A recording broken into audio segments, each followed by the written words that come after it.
تازه د راپورونو له مخې د خوست ولایت په ځاځي میدان ولسوالۍ کې د ډیورنډ کرښې په اوږدو کې د طالبانو د پاکستان سرحدي ځواکونو نښته پرون بیا پیل شوه. پژواک خبري اژانس او تلنیوز خصوصي تلویزیون د یو سیمه ییزو سرچینو په حواله خبر ورکوي. دا نښتې چې له سپکو او درنو وسلو پکې کار اخیستل شوی پرون مازدیګر پیل شوې او د شپې تر ناوخته پورې روانې وې.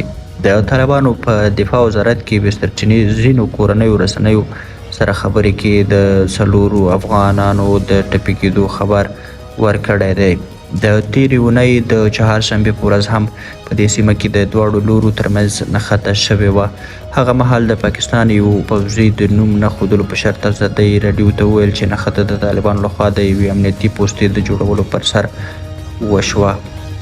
په بل خبر کې راځي د افغانستان په بیلابیلو ولایتونو کې یو شمېر کورنۍ وایي په تېرو 3 کلونو کې د طالبانو لخوا د لګېدلو بندیزونو له امله د کابل ژوبڼ ته نه دي تللي.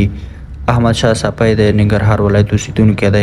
هغه وایي چې د جمهوري نظام پر مهال له خپلې مېرمنې او ماشومانو سره کابل ژوبڼ ته د حیواناتو او الوتونکو لیدو ته تللی و. نوموړی په پخواني نظام کې د هغه مهال کیسه کوي او وایي زه مې له کورنۍ سره تللی وم، نور ملګري مې له ننګرهار څخه راغلي وو، یو ځای د کابل ژوبڼ ته ولاړو. په جمهوري نظام کې هر ډول حیوانات په ژوبڼ کې وو. موږ ډېر خوند واخیست. د ټول خلک له خپلو کورنیو سره راغلي وو. خو د غور ولایت اوسیدونکی حمدالله چې په دې وروستیو کې کابل ژوبڼ ته تللی و ازادۍ راډیو ته وویل چې مېرمنې ته یې د ننوتلو اجازه ورنکړل شو. هغه وایي د امارات په وخت کې 2 میاشتې مخکې له خپلې کورنۍ سره د ژوبڼ لیدو ته ولاړه. د کورنۍ ښځو ته اجازه ورنکړه او زه مې له 3 ماشومانو سره د الوتونکو او حیواناتو لیدلو ته ولاړم، خو لږ پخوای خوند نه و.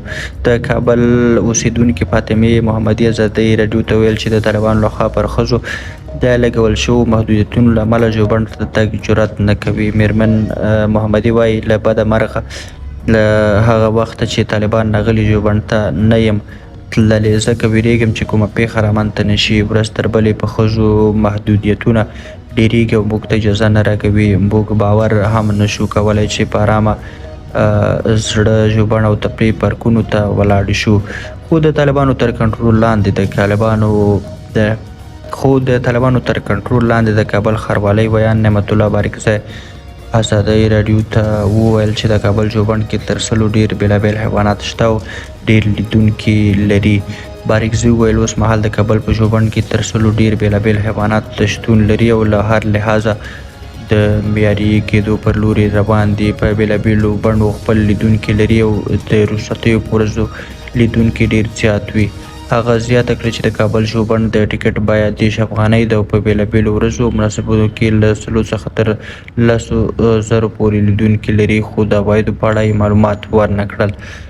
په افغانستان کې د طالبانو بیا ځلې واکمنېدو وروسته د دوی د حکومت لخوا د ښځو پر زده کړو، تفریح، ورزش او کار باندې ډېر محدودیتونه ولګول شول چې یوې تفریحي ځایونو او پارکونو ته د تللو محدودیت دی. د کابل ژوبڼ په کابل کې له یو سترو مشهورو تفریحي ځایونو څخه دی. د راپورونو له مخې د کابل ژوبڼ په 1446 لمریز کال کې د پخواني پاچا محمد ظاهر شاه کورنۍ لخوا تاسیس او ظاهر شاه زوی سردار نادر د دغه ژوبڼ د افتخاري رئیس په توګه وټاکل شو. د کابل ژوبڼ د خپل تاسیس په وخت کې د اسیا تر ټولو لوی او مشهوره ژوبڼ و. درنو لیدونکو له ملتیا مو مننه. ښه وخت او ښې شېبې.